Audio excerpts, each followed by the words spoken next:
In 1918, a 34-room mansion rose on the banks of the Hudson River. White stucco walls, red tile roof, an Este pipe organ worth $25,000 with speakers piped throughout every room. The neighbors were Rockefellers and Goulds. The property sat on what newspapers called Millionaire's Row. The owner was a black woman. Her name was Madam C.J. Walker. The Guinness Book of World Records would later recognize her as America's first female self-made millionaire. She had earned every dollar herself. No inheritance, no wealthy husband, just determination, a single product, and an army of women she trained to sell it. But 50 years earlier, Sarah Breedlove entered this world with nothing. Born on a Louisiana cotton plantation where her parents had been enslaved. Orphaned before her 8th birthday. Married at 14 to escape abuse. Widowed at 20. She spent 18 years bent over washtubs, scrubbing other people's clothes for barely $1 a day. The distance between that plantation cabin and Villa Lewaro represents an extraordinary American journey. A journey that would transform not just one woman, but tens of thousands who followed her path from poverty to independence. This is how she did it. Chapter 1. From Plantation to Washtub. On December 23, 1867, Sarah Breedlove took her first breath in a wooden cabin near Delta, Louisiana. The cabin sat on the Madison Parish plantation of Robert W. Birney. Her parents, Owen and Minerva, had spent their lives on this same land, working fields they would never own. But Sarah arrived 2 years after the Civil War ended. Her older siblings had been born into bondage. Sarah was different. She became the first member of the Breedlove family born free. That freedom came with little else. The Breedloves remained on the Birney plantation as sharecroppers. They worked the same cotton rows under a system designed to keep them poor. Supplies came on credit from the landowner at inflated prices. The debt grew. The family stayed trapped. Owen and Minerva had 6 children. Louisiana was the eldest daughter. Then came 4 brothers, Alexander, James, Solomon, and Owen Jr. Sarah, the youngest, learned to work as soon as she could walk. Then the fevers came. Disease swept through the Mississippi Delta in the early 1870s, carried upriver by steamboat passengers. Minerva fell ill first. Owen remarried quickly, needing someone to care for 5 young children. He too succumbed within months. Sarah Breedlove was 7 years old, both parents gone. The older brothers scattered northward in search of work. Sarah had no such option. She went to live with her sister Louisiana, who had married a man named Jesse Powell.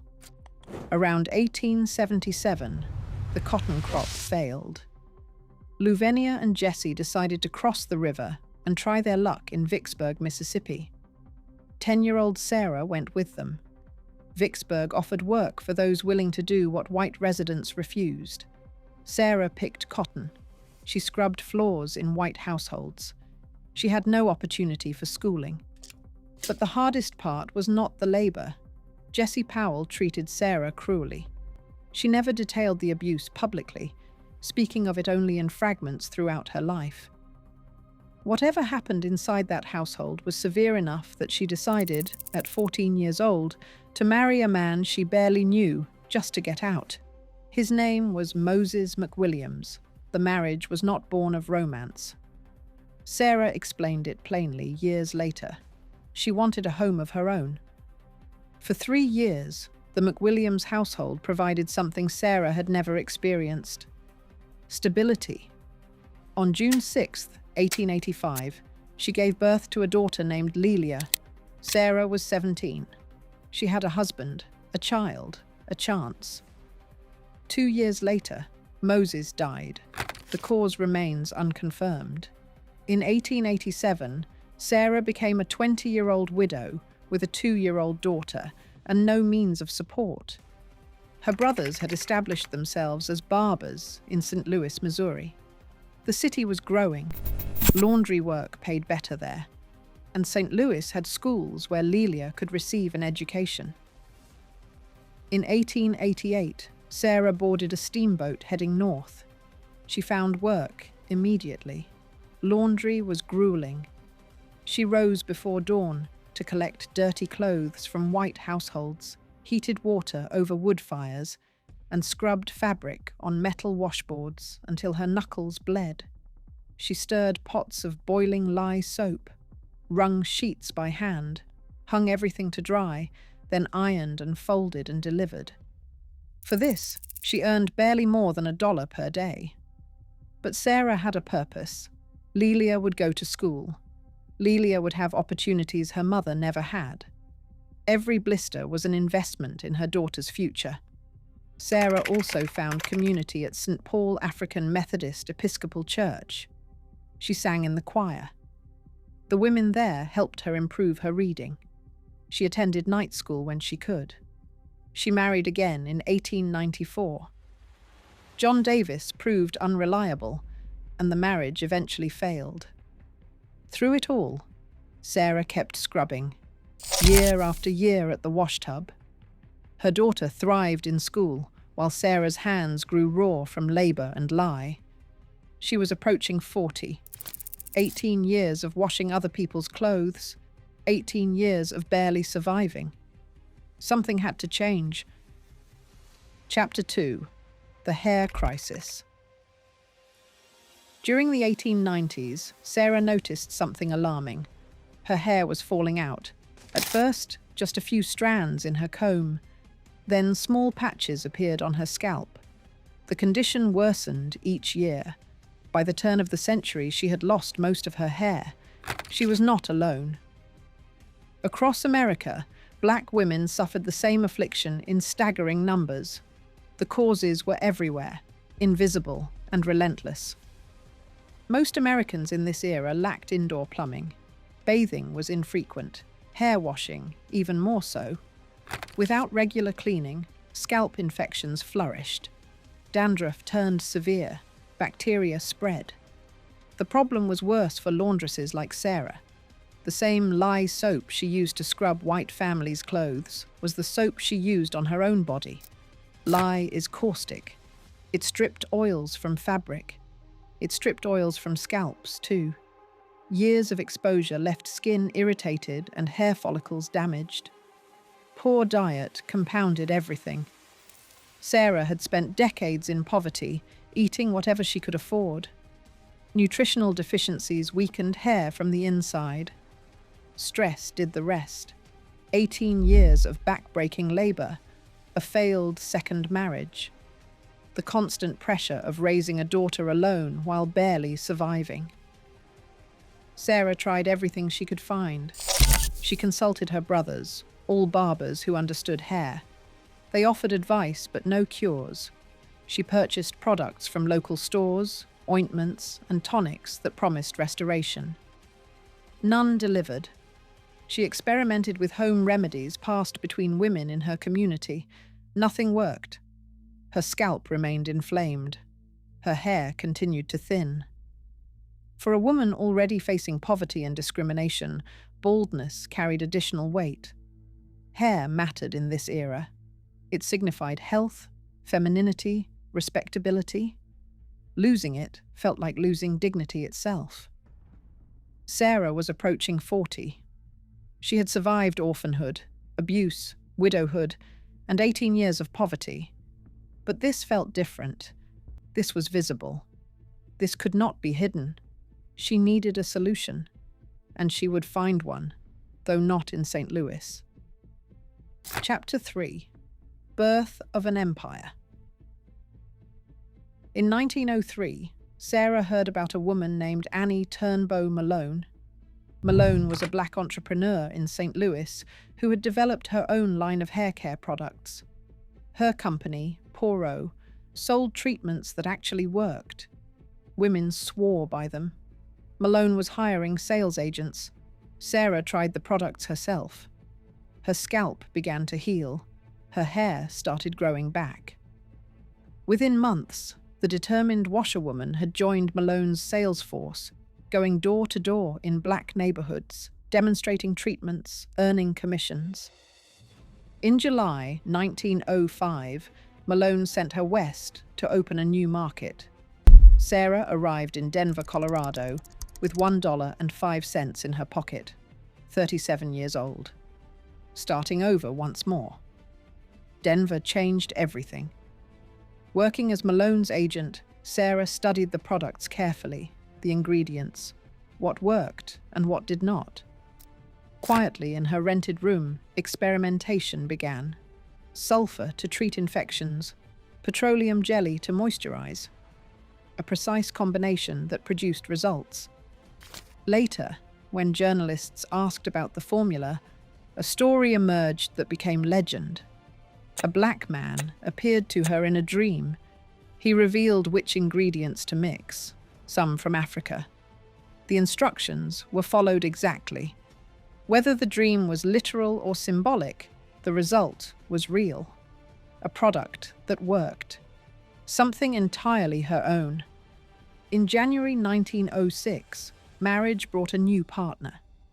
Charles Joseph Walker worked in newspaper advertising and understood marketing. He saw potential in what Sarah had developed and encouraged her to adopt a new name. Madam carried prestige, borrowed from French beauty culture. It commanded respect in an era when white Americans often addressed black women with dismissive familiarity. Sarah Breedlove became Madam C.J. Walker. By spring, ties with Annie Malone had been severed. The reasons remain unclear. Some accounts suggest accusations of stolen formulas. Others point to simple competition. Whatever the cause, Madam Walker now stood alone. The first product launched that year, Madam Walker's wonderful hair grower. Advertisements featured her own photograph showing thick, shoulder-length hair, living proof. For the next 2 years, travel consumed her life. The South and Southeast, churches, lodges, private homes. Women learned to wash their hair properly, apply treatments, and use heated combs. The Walker system spread from town to town.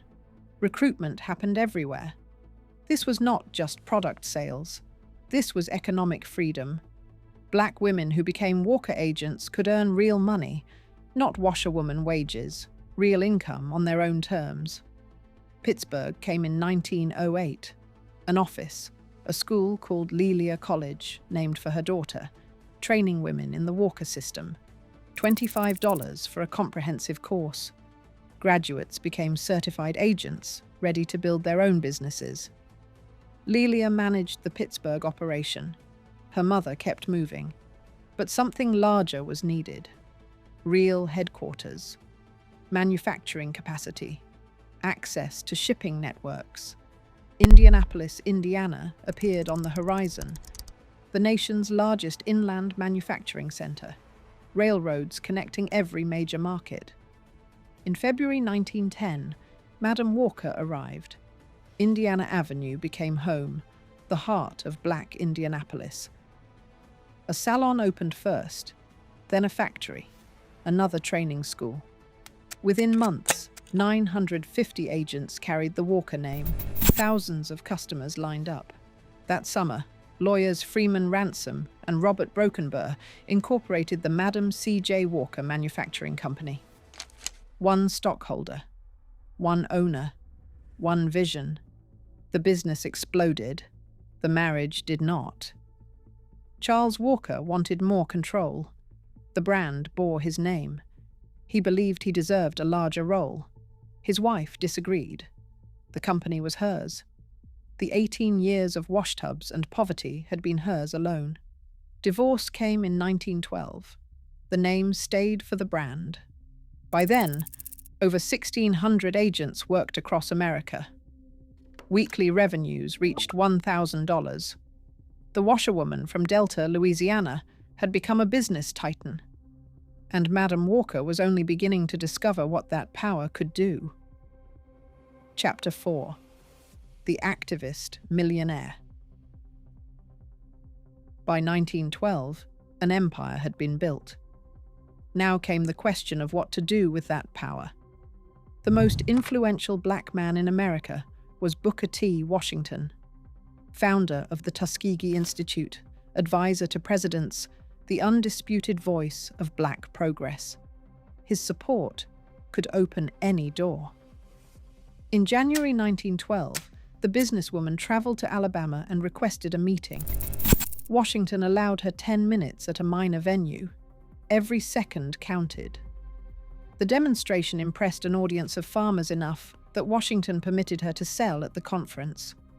But when an invitation to his National Negro Business League convention that summer was requested, Washington went silent. No response. The convention proceeded in Chicago without her name on the program. For 3 days, other entrepreneurs took the stage. 3 male cosmetics manufacturers, one speaker after another. The wealthy businesswoman from Indianapolis sat in the audience, waiting. On the final morning, her friend George Knox, a newspaper editor, stood and asked if the delegates might hear from this remarkable woman in their midst. Washington dismissed him curtly and called for the next speaker. Enough. Rising from her seat, Madam Walker spoke directly to the most powerful black man in America. "Surely you are not going to shut the door in my face." The room fell silent. "I am a woman who came from the cotton fields of the South. I was promoted from there to the washtub. Then I was promoted to the cook kitchen. And from there I promoted myself into the business of manufacturing hair goods and preparations. I have built my own factory on my own ground." Washington could not silence what the entire room had now witnessed. The washerwoman from Louisiana had demanded her place, and won it. The following year brought reconciliation. Washington accepted an invitation to stay at her Indianapolis home for the dedication of a new black YMCA.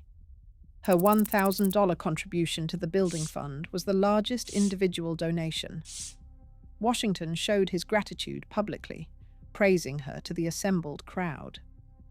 Months later, his National Negro Business League convention featured Madam Walker as a keynote speaker. Money was influence. Influence meant power to change things. In 1913, while the company expanded into the Caribbean and Central America, new alliances formed with other activists. Educator Mary McLeod Bethune, the militant intellectual W.E.B. Du Bois, contributors to the fund preserving Frederick Douglass's home in Washington, D.C. These connections would prove essential. 3 years later, Harlem became home. The neighborhood was transforming into a black cultural and political capital. A Walker salon and training school already operated there, run by her daughter. Now the movement's most prominent businesswoman joined its most prominent activists. The summer of 1917 brought violence that demanded response. In July, white mobs attacked black neighborhoods in East St. Louis, Illinois. The massacre left at least 39 African Americans dead. Men, women, and children. Homes burned. Bodies dumped in the river. The NAACP organized a response. On July 28th, more than 8,000 people marched silently down Fifth Avenue. No chants, no shouts. Just black men, women, and children walking in dignified protest, many dressed in white. Madam Walker served on the executive committee. The silent protest parade made national headlines. Later that summer, August brought the first National Convention of Walker Agents to Philadelphia. More than 200 women gathered at Union Baptist Church. For 2 days, they discussed sales strategies and business practices. Prizes went not only to top sellers, but to women whose local clubs had contributed most to charity. At the convention's close, the delegates composed a telegram to President Wilson. They represented 12 million Americans, the message said. They condemned the murders in East St. Louis and Memphis. They demanded federal action against lynching. The following day, September 1st, a delegation traveled to Washington. Madam Walker joined Harlem leaders, including NAACP officer James Weldon Johnson and newspaper publisher Fred Moore. They carried a petition demanding that lynching become a federal crime. President Woodrow Wilson refused to see them. He had another appointment. They left the petition on his desk. Economic power and political power were inseparable. Walker agents earned their own money. That independence gave them freedom to speak, to organize, to demand change. In her Philadelphia keynote, the message had been clear. I want you to show the world that you care not just about yourself, but about others. The Walker Company was no longer simply a business. It had become a movement. Chapter 5. Villa Lewaro. In August 1916, Madam Walker purchased 5 acres of land in Irvington-on-Hudson, New York, 30 miles north of Manhattan, overlooking the river, surrounded by the estates of America's wealthiest families. The Rockefeller compound at Kykuit rose 3 miles to the north. Jay Gould's Lyndhurst sat half a mile south. The Vanderbilts maintained their presence along this stretch of the Hudson Valley. The great dynasties of American industry had claimed it as their own. Now, a black woman from Louisiana would build among them. For the commission, Walker chose Vertner Woodson Tandy. Born in Kentucky to a father who had been enslaved, Tandy studied architecture at Tuskegee under Booker T. Washington before transferring to Cornell. After graduation, he became the first African-American architect registered in New York State. Tandy had already redesigned Walker's Harlem townhouses into an elegant combined residence and salon. The new project would be far more ambitious. Construction began that fall. The design called for an Italianate villa of 34 rooms spread across 20,000 square feet. 4 levels, terracotta roof, Mediterranean and classical influences throughout. The estimated cost reached $250,000. One specific request shaped the placement. The mansion must sit close to the main road. Maximum visibility. Anyone passing would see what a black woman had built. The interior matched the grandeur of the exterior. A Louis XV-style music room featured an Este pipe organ with speaker ducts that could fill every corner of the house. Walnut furniture from the Grand Rapids Berkey and Gay Company, hand-painted Limoges china, sterling silver bearing her monogram. A gilded harp stood in the corner. During construction, the renowned Italian tenor Enrico Caruso visited the site. Surveying the rising walls, he suggested a name. Taking the first 2 letters from each part of Lelia Walker Robinson's married name, he combined them. Lewaro, Villa Lewaro. On June 13, 1918, Madam Walker moved in. The white neighbors had already begun to notice. When word spread that the magnificent new estate belonged to a black woman, shock rippled through the community. Some refused to believe it. A property this lavish could not possibly be owned by a Negro. But there it stood, proof carved in stone and mortar. In conversations with journalists, Walker explained that Villa Lewaro was not built for herself. It was built as a Negro institution, evidence of what was possible, inspiration for young black Americans to pursue their own ambitions. I want them to see, she said, what a lone woman accomplished. In August 1918, an opening reception brought more than 100 guests to the terraced grounds. The honoree was Emmett Scott, Special Assistant to the Secretary of War for Negro Affairs, the highest-ranking black official in the Wilson administration. Walker used the occasion to speak publicly about the treatment of black soldiers then serving in the Great War. Better facilities, better training, equal respect for those risking their lives for a country that denied them basic rights. The mansion became more than a home. It became a gathering place, a headquarters for planning, a statement visible from the road for anyone who cared to look. Intellectuals and artists arrived for weekends along the Hudson. W.E.B. Du Bois, James Weldon Johnson. Conversations about politics, about art, about the future of Black America echoed through those elegant rooms. The washerwoman who had arrived in Denver with $1.05 now presided over an estate that rivaled her Rockefeller neighbors. Villa Lewaro stood as living proof of what was possible. Chapter 6. Death of a Pioneer. In November 1917, doctors delivered a diagnosis that should have changed everything: nephritis, kidney inflammation, combined with dangerously high blood pressure.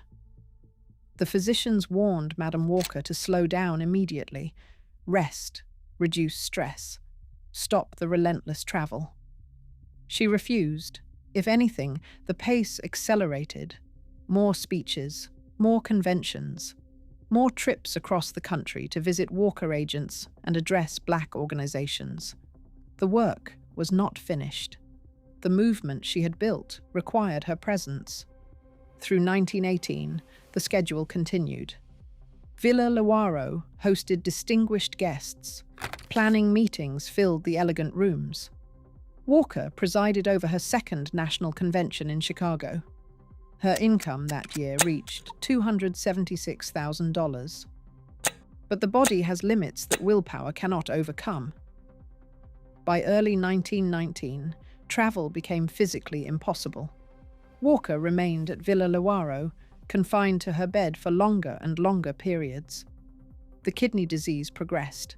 The hypertension worsened. Her personal physician visited regularly, but medicine in 1919 could do little against such conditions. Even bedridden, Walker worked on her legacy. The will received careful attention. Nearly $100,000 would go to more than 30 organizations and individuals. $5,000 to the NAACP's anti-lynching fund, the largest individual gift the organization had ever received. $5,000 to the Alpha Home in Indianapolis, a residence for elderly Black women. Scholarships for students at Tuskegee Institute and the Daytona Normal and Industrial Institute. Support for orphanages, retirement homes, YMCAs, and YWCAs across the country. 2/3 of the company's future net profits would continue flowing to charitable causes after her death. The giving would not stop when she did. 1/3 of the estate went to her daughter, Lelia. On Sunday morning, May 25, 1919, Madam C.J. Walker died at Villa Lewaro. She was 51 years old. The news traveled quickly. Ministers announced it in Black churches across America that morning. At a Negro League baseball game in Chicago that afternoon, the crowd heard that the most famous Black businesswoman in the country was gone. The New York Times published an obituary. "Wealthiest Negress dead," the headline read. Other newspapers followed with their own tributes. 5 days later, on May 30th, the funeral gathered mourners at Villa Lewaro. The pallbearers represented the most prominent civil rights leaders, businessmen, and religious figures in Black America. Walker Company employees and agents filed past the casket in the music room where the Estee organ had once filled the house with sound. J. Rosamond Johnson, the composer, sang "Since You Went Away," a spiritual he had written with his brother James Weldon Johnson, the same James Weldon Johnson who had traveled with Walker to the White House to protest lynching. The estate was valued at approximately $600,000. In the dollars of a century later, roughly $8 million. At the time of her death, Walker was the wealthiest Black woman in America.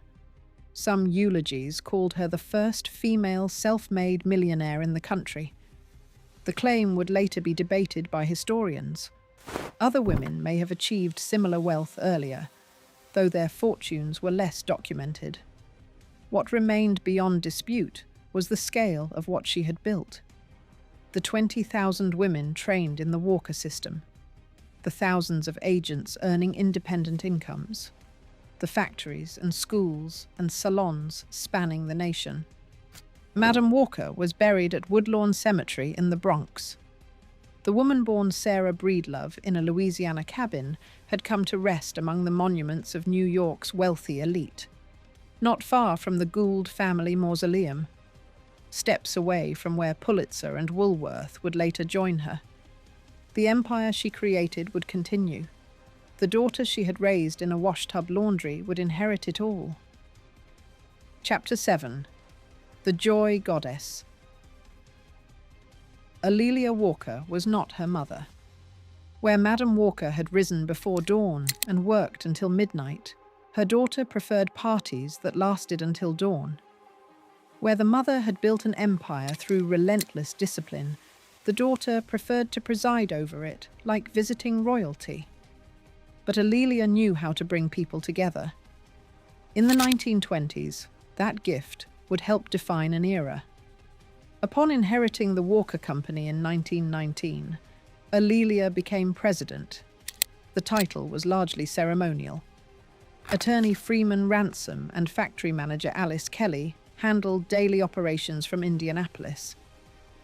Alelia remained the face of the brand. The face was striking, nearly 6 feet tall, dark skin that photographers struggled to capture properly, a wardrobe of sable coats, jeweled turbans, and silver gowns. Langston Hughes called her the Joy Goddess of Harlem. Harlem in the 1920s was exploding with creative energy. Writers, musicians, painters converged on those few square blocks of Upper Manhattan. Jazz poured from basement clubs. Poets published in new magazines. A movement was forming that would later be called the Harlem Renaissance. Alelia positioned herself at its center. In October 1927, she converted a floor of the Harlem townhouse into a private salon. She named it the Dark Tower after a poem by Countee Cullen. The verses were painted on the walls. The gatherings drew the leading figures of black intellectual life. Langston Hughes was a regular. So was Zora Neale Hurston, the novelist and anthropologist. W.E.B. Du Bois arrived for serious conversations about politics and progress. James Weldon Johnson, who had marched with Madam Walker to the White House, now joined the literary evenings. Black poets mingled with white intellectuals. Musicians played until morning. Alelia had no artistic talent herself. She knew it. But she created the space where talent could gather, where ideas could collide, where a movement could find its footing. That was her contribution. 1 year after opening, the Dark Tower closed. Alelia had begun charging for refreshments. The artists who gathered there had little money to spare. Then came October 1929. The stock market collapsed. The Walker Company's revenues fell sharply. The expensive new headquarters in Indianapolis, opened just 2 years earlier, became a financial burden. Alelia sold valuable artwork and antiques to keep operations running. Villa Lewaro grew quiet. On August 17, 1931, Alelia hosted a birthday celebration for a friend in Long Branch, New Jersey. Lobster and champagne despite prohibition. In the early morning hours, she collapsed. A cerebral hemorrhage. The same hypertension that had killed her mother 12 years earlier. She was 46. Harlem turned out. More than 11,000 people lined up at the funeral parlor on 7th Avenue to view the body. Mary McLeod Bethune delivered the eulogy. Langston Hughes contributed a poem written 2 days after her death. At Woodlawn Cemetery, the casket descended beside her mother's grave. Hughes would later write that Alelia's death marked the end of the Negro Renaissance in Harlem. The Depression brought everybody down, and Black Americans had fewer rungs to fall. Chapter 8: Fall and Resurrection. Alelia's will followed her mother's wishes. Villa Lewaro would go to the NAACP after her death. The organization could not afford it. The Depression had devastated revenues. Taxes on such an estate were ruinous. The appraised value had fallen from $250,000 to $170,000. In 1932, the NAACP and the Walker estate agreed to sell. The Companions of the Forest, a women's benevolent organization, purchased Villa Lewaro. The mansion that had symbolized Black achievement became a retirement home for elderly white women. May Walker, Alelia's adopted daughter, became president of the Walker Manufacturing Company. She inherited a business fighting for survival. The Indianapolis headquarters continued operating. The Walker Building, which Madam Walker had begun planning before her death, finally opened in December 1927. 4 stories of offices, a factory, a beauty school, a hair salon, a restaurant, a drugstore, and a theater. The building became a cultural center for Black Indianapolis. May ran the company until her death in 1945. Her daughter, Alelia May Perry Bundles, became the 4th president. 4 generations of women, just as Madam Walker had intended. But competition intensified. Larger cosmetics companies entered the market for Black hair care products. The Walker Company struggled to keep pace. In July 1981, the Madam C.J. Walker Manufacturing Company ceased operations, 71 years after its founding. The Walker Building in Indianapolis was designated a National Historic Landmark. Renamed the Madam Walker Legacy Center, its theater continued hosting performances. Nat King Cole had played there, Lena Horne, Ella Fitzgerald. Villa Lewaro endured its own journey. In the 1980s, a developer attempted to demolish the mansion for condominiums. 2 300-year-old trees on the property triggered a preservation ordinance. The house survived. In 1993, Harold Doley and his wife Helena purchased Villa Lewaro. Doley was one of the first African Americans to own a seat on the New York Stock Exchange, founder of the oldest Black-owned investment banking firm in the country. The Doleys spent years restoring it, new plumbing and heating, the terracotta roof repaired with materials from the original manufacturer, the painted murals brought back to life. Villa Lewaro had been designated a National Historic Landmark in 1976. In 2014, the National Trust for Historic Preservation named it a National Treasure. In 2013, Sundial Brands acquired the Madam C.J. Walker trademark. The company's founder, Richelieu Dennis, had built his own hair care empire with products like Shea Moisture.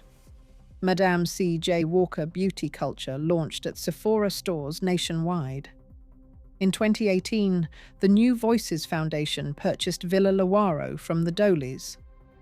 Dennis founded New Voices to help women of color entrepreneurs access capital and support. The mansion Madam Walker built as inspiration for Black achievement would become a think tank for the next generation of businesswomen. In 2020, Netflix released Self-Made, a limited series starring Octavia Spencer as Madam Walker, based on the biography written by Alelia Bundles, Madam Walker's great-great-granddaughter. The company was gone,